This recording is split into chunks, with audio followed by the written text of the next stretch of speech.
Assalamualaikum warahmatullahi wabarakatuh. Saya Dea Ananda Cynthia, ingin mempresentasikan mengenai social network data dan predictive mining. Overview of text mining atau ikhtisar penambangan teks. Konsep penambangan teks menemukan pola berharga dalam data, merupakan respons yang jelas terhadap pengumpulan dan penyimpanan data dalam volume besar. Penambangan data bukan lagi teknologi baru yang menunggu pengembangan lebih lanjut. Meskipun penerapannya jauh dari universal, teknik data mining sangat berkembang dan untuk beberapa bentuk analisis memasuki fase matang. Metode penambangan data belajar dari sampel pengalaman masa lalu. Data dapat diubah dengan proses persiapan data atau lebih baik lagi. Data dapat dikumpulkan berdasarkan desain penambangan yang cermat sebelumnya.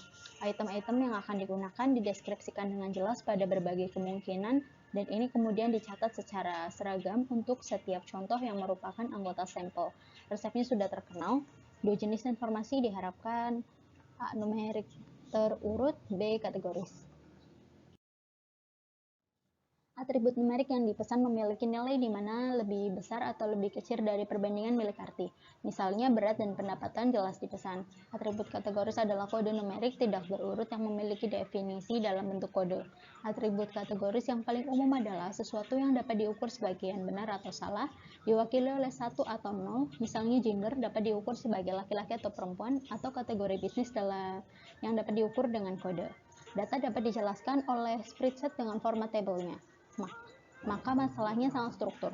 Tugas pengumpulan data adalah mengisi sel-sel yang kosong. Banyak metode matematika menggunakan data spreadsheet, juga dikenal sebagai matriks. Untuk belajar dari data spreadsheet, kami mengisi sel yang dibentuk dengan memotong baris dan kolom. Kita harus mengisi sel-sel ini dengan cara yang seragam. Setiap sel diatur dengan cara yang sama. Baris yang lengkap adalah contoh lengkap dari pengalaman masa lalu.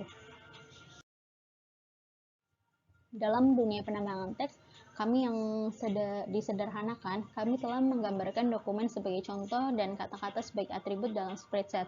Meskipun dapat dikatakan bahwa ini adalah penyederhanaan kasar dari presentasi yang diperlukan untuk teks, ini konsisten dengan tema kami untuk mengubah kata menjadi angka, sehingga metode penambangan data yang diketahui dapat diterapkan.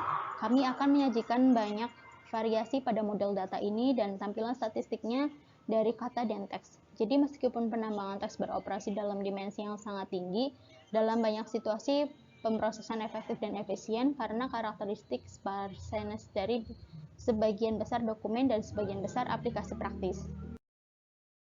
Kategorisasi teks, klasifikasi dokumen. Kategorisasi teks adalah nama yang banyak digunakan, tetapi membosankan. Untuk klasifikasi dokumen, ini adalah perwujudan paling murni dari model spreadsheet dengan jawaban berlabel. Setelah data diubah ke format spreadsheet numerik biasa, metode penambangan data standar dapat diterapkan. Gambar 14 mengilustrasikan aplikasi klasifikasi dokumen diatur ke dalam folder satu untuk setiap topik yang disajikan dan tujuannya adalah menempatkan dokumen di folder yang sesuai. Misalnya kami mungkin menyajikan dokumen rumah tangga atau keuangan dan kami ingin menambahkan dokumen baru ke folder yang benar. Aplikasi klasifikasi biner karena dokumen biasanya dapat muncul di beberapa folder. Pencarian informasi. Pengambilan informasi adalah topik yang paling sering dikaitkan dengan dokumen online. Konsep dasar untuk temu kembali informasi adalah mengukur kesamaan. Perbandingan dibuat antara dua dokumen, mengukur seberapa mirip dokumen tersebut. Sebagai perbandingan, bahkan pengumpulan kecil kata yang dimasukkan ke mesin pencari dapat dianggap sebagai dokumen yang dapat dicocokkan dengan orang lain. Dari satu perspektif, pengukuran kesamaan terkait dengan metode prediksi untuk pembelajaran dan klasifikasi yang disebut metode tetangga terdekat. Tema umum adalah mengukur kesamaan dan variasi dari metode ini sangat berdasar untuk pencarian informasi. Model data spreadsheet dapat dengan mudah digunakan untuk tugas-tugas ini. Dokumen baru setara dengan baris baru. Baris baru dibandingkan dengan semua baris lainnya dan baris yang dapat mirip beserta dokumen terkait adanya jawaban. Prediksi dan evaluasi. Salah satu konsep dasar prediksi adalah pengukuran kesalahan. Untuk penugasan topik, kita dapat dengan mudah menentukan apakah jawaban suatu program benar atau salah. Ukuran akurasi klasik akan dapat diterapkan, tetapi tidak semua kesalahan akan dievaluasi secara sama. Itulah mengapa ukuran akurasi seperti recall dan presisi sangat penting untuk analisis dokumen.